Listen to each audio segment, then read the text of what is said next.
Hey, what you doing there? Well, you might have heard Mac McClung won the dunk contest this year. Oh, 6'2" white guy. I mean, if he can do it, why can't I? I'm an inch taller than him. I got this. Let's do this. Just a little short on that. Got a bad hop. I'm telling you, if he can do it, I can do it. I'm taller. Ready? Right, that's the wind. It's blowing all crazy. Ground is, cement. I don't think that cracks regulation. yeah, that's definitely it. Okay, here we go. Here we go.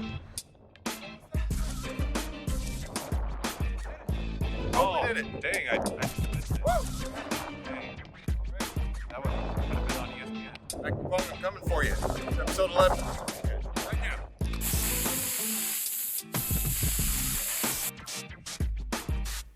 Here we go. Welcome to the Circus Catch. I'm Jordan Wright here with the crew today. Austin Parr, Jackson Cochran. Welcome to the show, fellas. Thank you, sir. Appreciate it. Having me. Excited to have you guys on today. Can't wait to get into the episode. But first things first, some shocking and quite frankly disturbing news coming out of Las Cruces, New Mexico. The New Mexico State Aggies men's basketball program has been shut down for the rest of the season. This story has been developing over the last few weeks. 3 Aggies players have been accused of criminal sexual contact, harassment, and false imprisonment towards a teammate, according to a police report. The actions of the 3 teammates are said to have been a part of his hazing, meaning subjecting an individual to strenuous or humiliating tasks as a part of their initiation. The victim reportedly was stripped down in the locker room and touched inappropriately in front of the entire team. The victim also stated these acts of abuse started as early as last summer. Now, to be quite honest with you, gentlemen, I sit here absolutely disgusted at what I'm seeing. Sexual misconduct is sickening in any situation. To disguise this abuse as team hazing or team building or whatever trumped up adjective you want to use for this is appalling. Your parents send you off to college as a student athlete, trying to make your kids' dreams come true, and they have to hear about these 3 weasels, these 3 cowards sexually abusing their kid when all he did was chase his dream. Not only that, but this happened in front of the entire team, and not one of those players had the guts to stand up for their teammate and do the right thing. Everyone just sat by and let it happen. If these allegations prove to be true, there needs to be a lot more than just suspensions for these idiots. Justice needs to come down, and it needs to come down swiftly.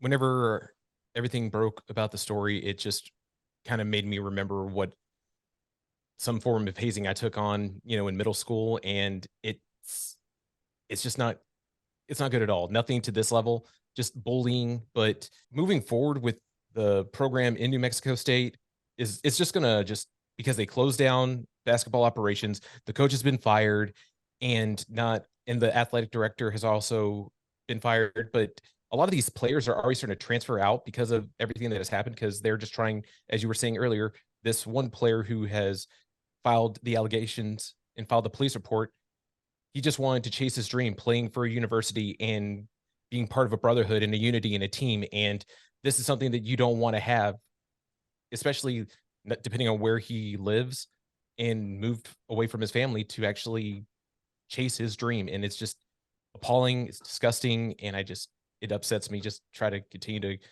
go over it, because this has no way, shape, or form to still be around in any programs whatsoever.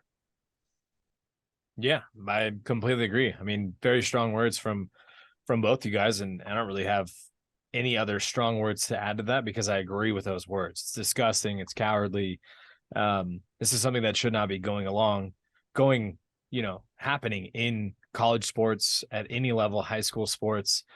Same thing as you, Jackson. I've been through some hazing when I was a freshman in high school. Don't have to get into details, but it's something that's been a part of our livelihood for, years, and it's just unacceptable. And for it to be taken to the level that it was at New Mexico State, I mean, they're taking the right steps in, to move forward by firing the coach and, trying to get to the bottom of it. And obviously they had not only just that act, but a student snuck out a gun and then, snuck a gun in, snuck out of his hotel room, and then ended up being involved in a deadly shooting. So it obviously starts from the top at New Mexico State, and they've got to figure out the root of the problem, which I think they're trying to do. they're going about it in the right ways, but it's absolutely disgusting. I mean, this should be an example for the rest of the world. You know, we should not be doing or having anything remotely close to the word hazing still going on today. It's just absolutely unacceptable. Because in universities, fraternities will lose charter because of hazing. They're trying to eliminate that from just that side of everything within the university and the Greek society. And I know that hazing is not a good word, and there are some hazing in the NFL, well, more the professional level, not just the NFL, but NBA, MLB, so forth. But it's usually, hey, Rook, you're going to carry my bag, or hey, we're going to take the rookie out and they're going to buy this lavish dinner for us. But it doesn't go to this kind of level, especially in the professional level. And while some of that kind of hazing that goes on the professional level with, we're just going to be that, like carry my bag, buy my meal, all these kinds of things, that is sort of slowly getting out of the norm for a lot of these players. And it needs to start trickling its way down to the lower levels, especially if you can't even confide in your coach or the athletic director what's going on, that you just go straight to the police, because we don't know all the facts. But the fact that you had to file a police report, and it's going to put a stain on this program, because since you already canceled the year and you fired the coach and the athletic director and players are leaving, what's going to happen moving forward? Are players going to want to come and play for this program next season? Will there even be a season next year for this club, for this basketball team?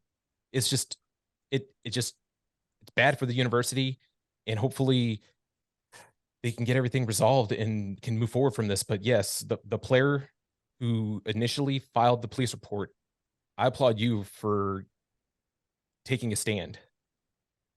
I think the whole problem with this as well just starts societally from the beginning. As fathers, as parents, as coaches, mentors, we need to instill in our children, in these young men, that it is not okay to do things like this. There's a difference between team building exercises, things that bring you closer together to build you up, and straight up hazing and harassment, where you're doing something that's detrimental to somebody's well-being. It's not the same thing. It's not even close to the same thing. And to do something like this is not okay. And that's something that falls on the responsibility of us who are older, who know better, to instill this in these young men. And as a father of two boys, that's something that I personally take on as a responsibility that I need to do as well. These coaches for these young kids growing up when they're in youth leagues, that's absolutely something that we need to see directly from the beginning, before these kids have the chance to go out on their own and do stuff when they're older and when they're young adults making decisions that affect people's lives in negative ways. Yeah, I mean, you got to teach them from the start what the word hazing means, and the fine lines of, what it is versus what can be done. And when you define that word for them and instill that of like, it's something that's not okay when they get to a level of, or a time in their, sports career or whatever. It could be even, a fraternity for college. It doesn't have to be sports. It could be anything in life. They'll know, like, if I think of this as the word hazing, probably shouldn't be doing it in the first place. And if you teach that, like you said, as a young age, then boom, it's going to eliminate the problem altogether. And that's what we're trying to do. So completely agree with that. All right, guys, now we're going to talk about something that a lot of people love talking about, including myself. I'm usually always wildly off with these because this never goes how we expect it to go.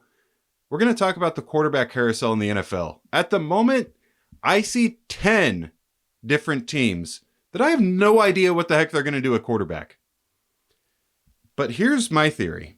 I think that it starts with Aaron Rodgers, and I think wherever he goes, that's going to start the domino effect of other teams starting to fill in their needs at quarterback.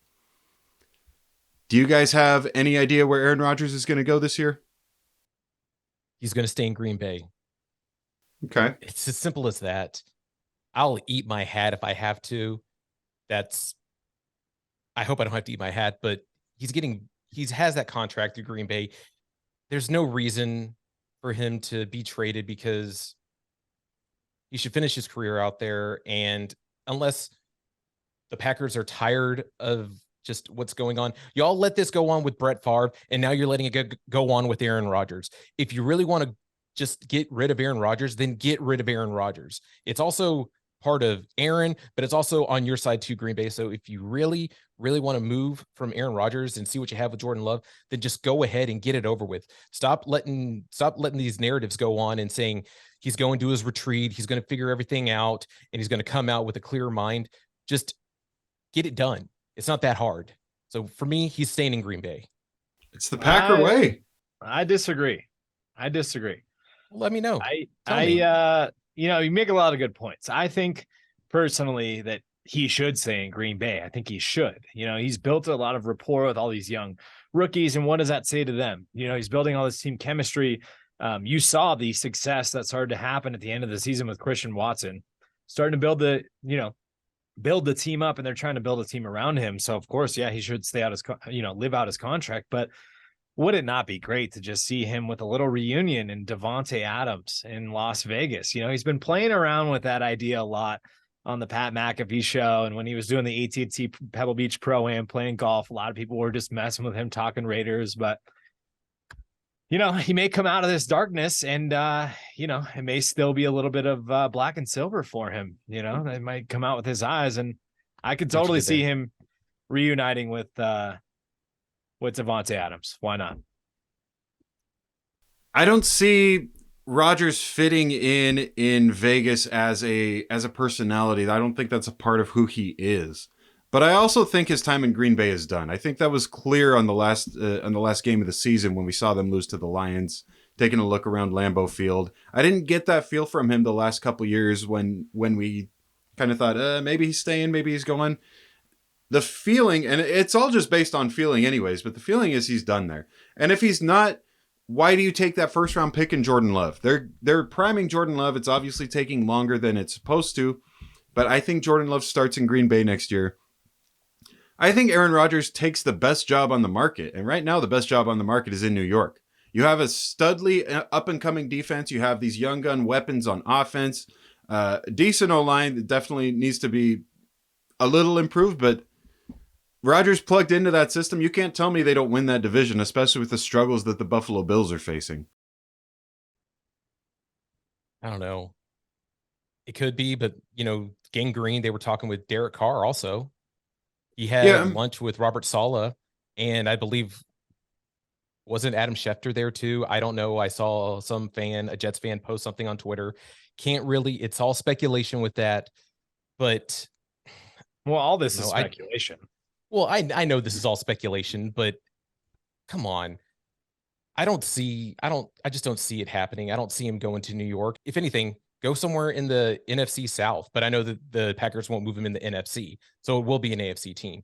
But there's just so many openings and questions that are going on in the NFC South that you can win the division, make the playoffs, and go on a run.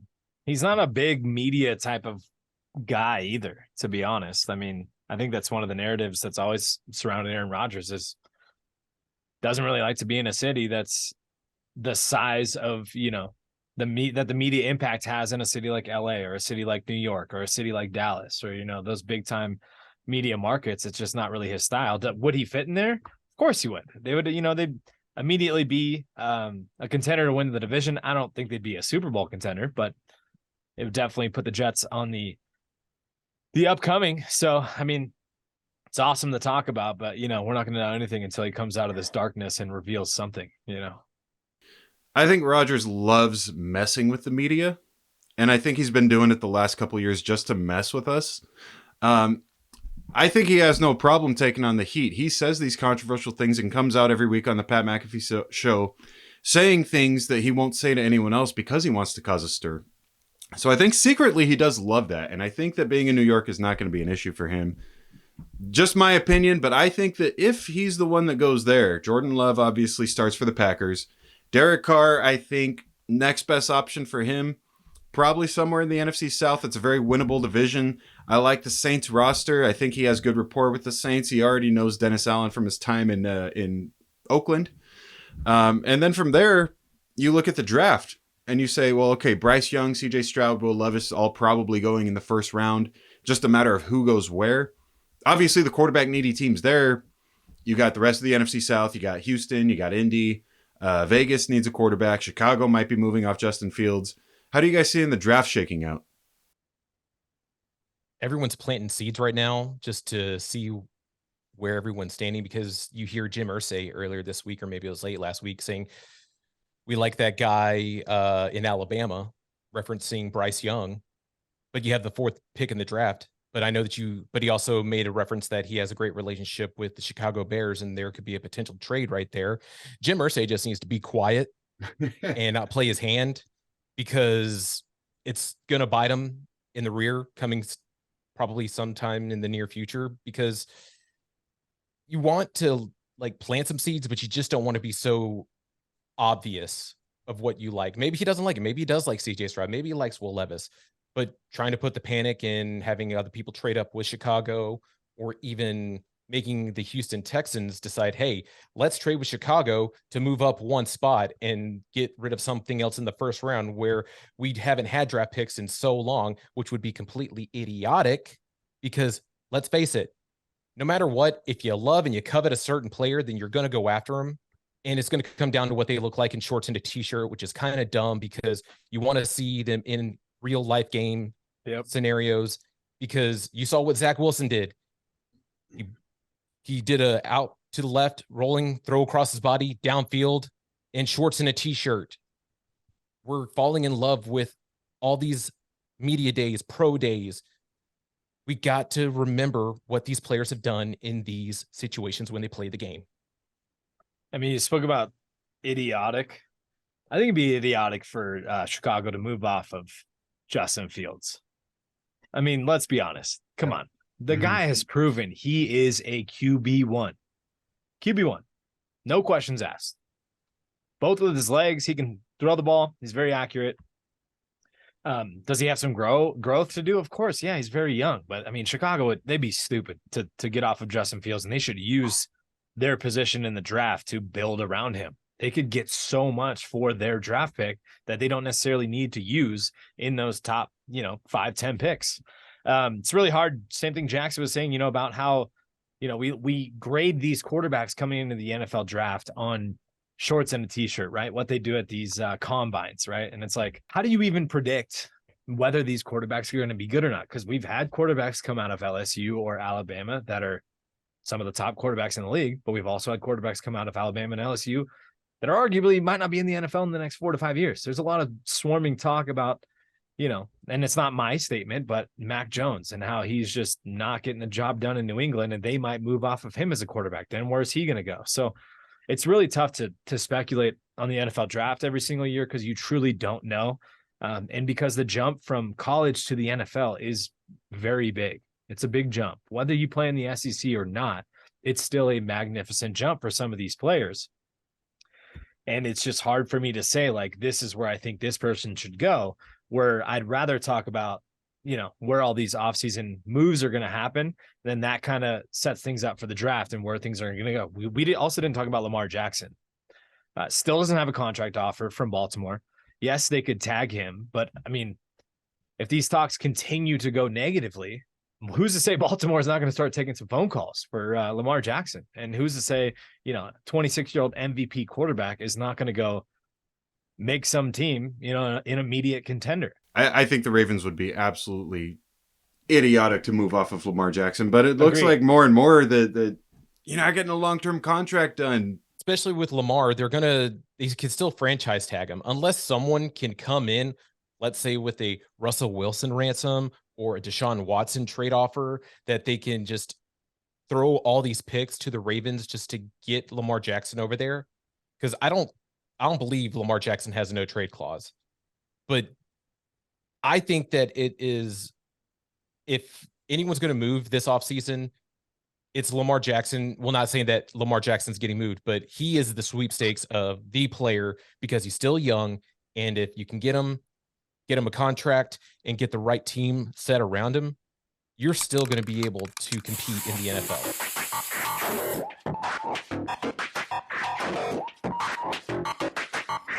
You guys know why every 4 years around this time I like to sit back and watch a little bit of extra baseball right now? Do tell. I do not. What's going on? We have something going on this year called the World Baseball Classic. And there are 3 teams that I can see winning this World Baseball Classic. But I see one team that's far and away better than any of these teams that we have. This team is absolutely stacked. And I am talking about the Dominican Republic team. Have you guys seen this lineup? Yeah. Insane. It's pretty crazy. You have Sandy Alcantara. You have Vladimir Guerrero Jr., Manny Machado's on that team. Juan Soto's on that team. You got the young guns, Jeremy Pena, Julio Rodriguez. Stacked. Julio Rodriguez, Juan Soto. My goodness. Oscar Hernandez. Yes. Jeremy Pena. Oh my Pena. goodness. You said Jeremy Pena. I did say World Jeremy Series Pena. MVP. You got to make sure you get that one in there. Yeah. World We Series understand. He's on MVP. the. Yeah, we get it. It's a stacked roster, but here's the thing. There's also another champion roster that is also stacked, and that is the United States. Stars and stripes, baby. Stars and stripes, man. We have the best player and arguably of all time in Mike Trout. And when you start a lineup with somebody like that, what else you need? That's Mike. That's all I need. Mike Well, Trout. Mike can go from there. Technically, the JT Japan is Realmuto, Pete Alonso, Nolan Arenado, Paul Goldschmidt, Trey Turner, Mookie Betts. Mookie. Come on now. Man, this is Kyle another Schwarber. stacked team. Oh man, it is a stacked team. I do like the DR a little bit more in this one, but I'm pretty good with this US team right here. I think no matter what though, who we think's going to win, I think it's an awesome display of baseball that they put on every 4 years to kind of, we are the best country to put out, baseball product in the entire world. So I think it's an awesome thing, and I can't 100%. wait to watch it. And also, by the way, I don't know if you know, but first round is Phoenix, Arizona, right down the street from your city. So, might possibly have to catch yourself out at a World Baseball Classic game. Just saying. Not really down the street from me. It's a little bit of a drive, but It's like 5 hours, 8 hours, 9 hours, whatever. for me, I like 8 is Okay, well, hey, you know what? technically doable. $49 Southwest ticket. Yeah, grab a real quick flight out of Fresno and There you go. head out there. Yeah, possible. We'll see. Although I am already going on vacation pretty soon, so I don't know if I want to spend the money. Maybe I can start a GoFundMe for it. Send Jordan to the World Baseball Classic. and you can follow us at Circus Catch on our socials, and we can get that up and running for you, just so you know. 100%. I'm becoming a social media guru doing this podcast. Oh, dude, I love it. You do a lot, and then you do a really great job too. It's pretty awesome what you put together. Like all your I'll be editing and honest. stuff is great. Do you like your sports content? Do you like Jordan Wright giving you sports content? Well, he can give you even more sports content if you decide to donate to our GoFundMe by sending them to the World Baseball Classic. In the arms of The black and white. Just turn to the camera. Wow, Jackson, that was really good. Oh, I was I just put combination myself in a of- puppy commercial again. I was taking over for a second. Yeah. Hey, if Very I had a ethereal. choice, if I needed a stay-at-home social media guy, I'd give you a phone call. Oh well, thank you. I'm still really bad at it, but I'm learning. I was really You bad can't to use start. the word bad. You're not bad. You're not bad at anything. It's don't inflate my ego, man. I need to stay grounded. Yeah, well, I want to add one more thing on Yeah, the go ahead. World Baseball. I want to add one more thing on the World Baseball Classic. I mean, yes, the Dominican Republic is stacked, USA stacked. The one team that has won multiple championships has been Japan. So Japan, I mhm. still am not going to count them out at all. You do have Dude. Shohei Ohtani. You And I know that Darvish. you can't win. Yes, and you Darvish. You can't win alone with just those two guys. But Japan has pound for pound with the Dominican Republic and United States some of the best baseball players coming out of their countries. So I'm not just going to crown the Dominican Republic or even USA right away, because if anyone, depending on what pool they're in, it's going to come down to those three teams. I don't know too many players that play in the Japanese league, but just some of the guys that are over here. Not even just those two guys, like Seiya Suzuki, the young guy who came to the Cubs last year. He showed a lot of promise in his limited activity that he did. The guy who just got the massive contract from the Red Sox too, Masataka Yoshida. Yeah, man, he's supposed to be a stud too, and he's on this Japanese team as well. So, yeah, definitely not counting them out. I still think that the DR and the US of A, top two teams, but Japan absolutely can take this thing over as well. Good luck to everybody else, because those three teams are where it's at this year. Guys, we're coming up to the last 2 months of the NBA season. All-Star break's ending. We've got the standings in the East right now, sitting as Boston number 1, Milwaukee number 2, only half a game behind Boston, followed by Philly, Cleveland, Brooklyn, and New York in those top 6 spots. Here's the problem. Milwaukee is going to be without Giannis for a little bit. Giannis has a sprained wrist ligament. They're hoping he can come back soon. Right now, it looks like Philadelphia is far enough behind to where Milwaukee doesn't fall. Do you guys think Milwaukee stays where they are? Maybe in that top 1 or 2 spot? Do you see Milwaukee falling off a little bit? Obviously, Giannis is, one of the top players in the league, Bucks' best player, but they've done a great job at keeping a lot of their key pieces over the last couple of years. Are they the same caliber of talent that they have been? They've fallen off a little bit, but the top 2 teams in the East, Bucks and Celtics. And I think that's who's going to be in the Eastern Conference Finals. Philly is still yet to kind of put it all together. Mm-hmm. Cleveland's very young. It's Donovan's first year with the team. Don't really see them making a super deep run, although they are a dangerous team because of their youth and what they could do in a 7-game series. But I just don't see them beating either Boston or Milwaukee. And the biggest thing for the East, I think Boston, they look hungry, right? Milwaukee's already won a title. Boston looks hungry. It looks like, they're kind of feeling maybe the pressure of, Jason Tatum and Jaylen Brown. Does that really work? Now, if Jackson had his way, Philadelphia would make the NBA Finals. And lose. And they would lose to the Western Conference winner. The Houston player hater strikes again. I am dubbed the Houston player hater. Don't at me. Actually, please at me. Let's go. He wants the smoke, folks. Send it to him. He wants it all.